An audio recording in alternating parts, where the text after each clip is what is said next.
A Trump donor has suddenly become the most famous ambassador to the European Union ever. Hotel mogul Gordon Sondland now caught in the middle of this impeachment probe and under heat as several witnesses say he was plotting with Trump on the phone. Tonight, news breaking, a second official overheard Sonland talking to Trump, one of the new revelations from the impeachment hearing. In the presence of my staff at a restaurant, Ambassador Sonland called President Trump and told him of his meetings in Kyiv. The member of my staff could hear President Trump on the phone asking Ambassador Sonland about the investigations. The member of my staff asked Ambassador Sonland what President Trump thought about Ukraine. Ambassador Sonland responded that President Trump cares more about the investigations of Biden, which Giuliani was pressing for. Now, Sonland has already revised his private testimony about some of these issues. He claimed his memory was refreshed by what other witnesses said, which moved him over into the camp of people describing bribery. But apparently, he did fail to mention this incriminating phone call. Now, as Sondland's stock has fallen, President Trump has gone from shouting out Sondland's great work to suddenly having memory problems. Our ambassador to the European Union, Gordon Sondland. Thank you, Gordon. Where is he? Great job. Good.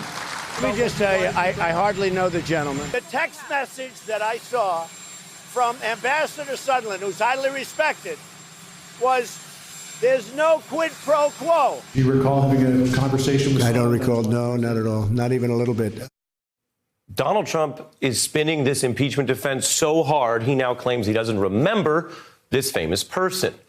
The maneuver is not very believable here. It's widely known as a Mariah Carey move for when the singer took a question about a rival singer, Jennifer Lopez, a.k.a. J-Lo, and implausibly claimed she didn't know her. I love Beyoncé. Beyoncé is Ich liebe Beyoncé. Beyoncé ist fantastisch. Sie komponiert gute Songs und ist eine exzellente Sängerin. Außerdem ist sie eine sehr süße Person. Very sweet. Und was ist mit J-Lo? Die kenne ich nicht. Ups. I don't know her. That quip was classic shade, which worked because obviously Carey knows who Jennifer Lopez is, and Trump knows who Gordon Sondland is, which makes Trump's whole claim look weak. And to paraphrase J-Lo, don't be fooled by the bribes that he got. He's still Gordon from the block. And on Gordon's block, people are not built for defying investigators. They talk. The stakes are high for Sonland talking to Congress. Live TV, it will be appointment viewing next week.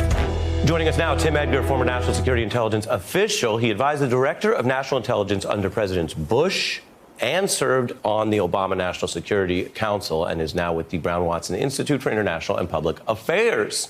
Thanks for joining us. Sure, great to be here. Let's start with, very simply, this Mariah Carey defense. Does it work to claim you don't know or don't remember someone that you do know? I don't think it works at all. It's pretty clear that Ambassador Sonland was absolutely key to this whole scheme to try to pressure Ukraine to start this investigation, and he's only turned on him since he's changed his story to tell the truth. What happens then if Sondland comes out as expected and confirms a lot of this stuff? Do you still need John Bolton in the sense of evidence, or is that pretty devastating because he was the point person on some of this? You know, I think it's helpful to have John Bolton, but the evidence is getting pretty overwhelming at this point. I mean, we have the call itself.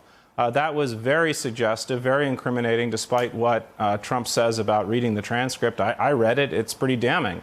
And now we have a lot of witnesses coming out and saying, yes, and actually it was even a little bit worse than this.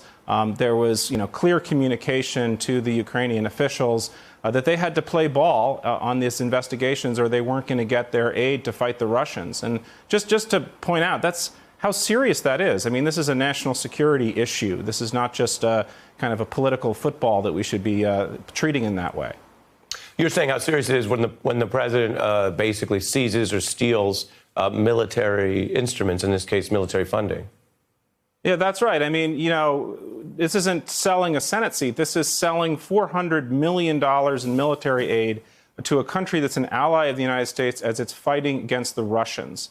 I think you're making you're referencing the selling of the Senate seat in Illinois, which came up earlier in the show. Viewers remember that. I mean, what you're saying is that thing that put that powerful politician, that governor, in jail. He's still incarcerated. He got years in jail for that.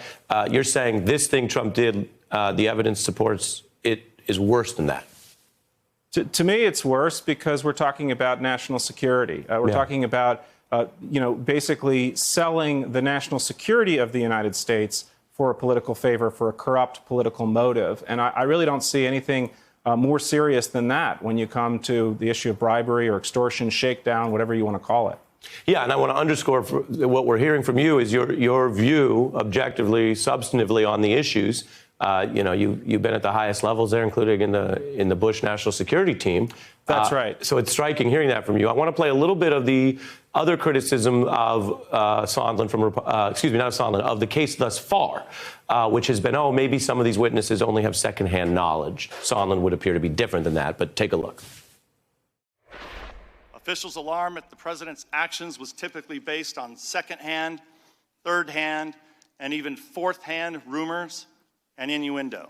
We got 6 people having 4 conversations in one sentence, and you just told me this is where you got your clear understanding. Well, we're not in a court, gentlemen, and if we were, the Sixth Amendment would apply, and so would rules on hearsay and opinion, and most of your 2 testimonies would not be admissible whatsoever.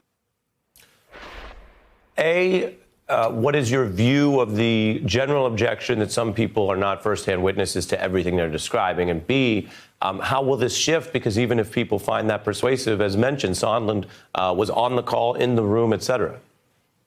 Well, that's exactly right. I mean, we're going to hear directly from Sonland, those witnesses that overheard the conversation. That's not hearsay. That's their direct recollection of what Trump said. The transcript of the call from July, which, as I say, is very damning, that's certainly not hearsay. What we have is a huge number of witnesses who are all saying the same thing. Some of them are more peripheral. Some of them are more central. But the question is, where's the other side? There's no other narrative here. There's no other explanation for holding up this military aid other than the very simple one that we've already received.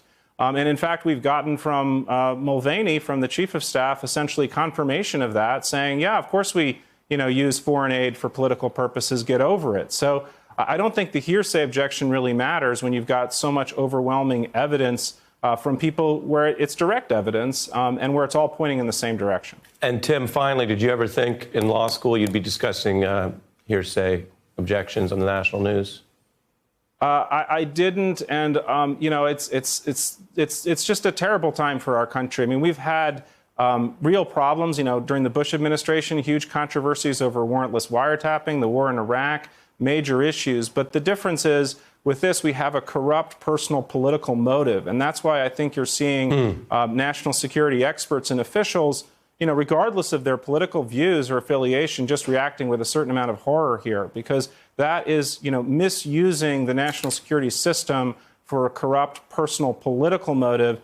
We haven't seen that since Watergate, since Nixon, and to see that sort of dismissed as if it's not important it really makes a lot of people pretty steamed. A sobering account, and I know it comes from your concerns and your public service. And thank you for coming on the beat, sir. Sure. Happy to be here. Appreciate it. Hey, I'm Ari Melber from MSNBC. You can see more of our videos right here, or better yet, subscribe to our YouTube channel below. You could have been anywhere in the world, but you're here with us, and we appreciate that.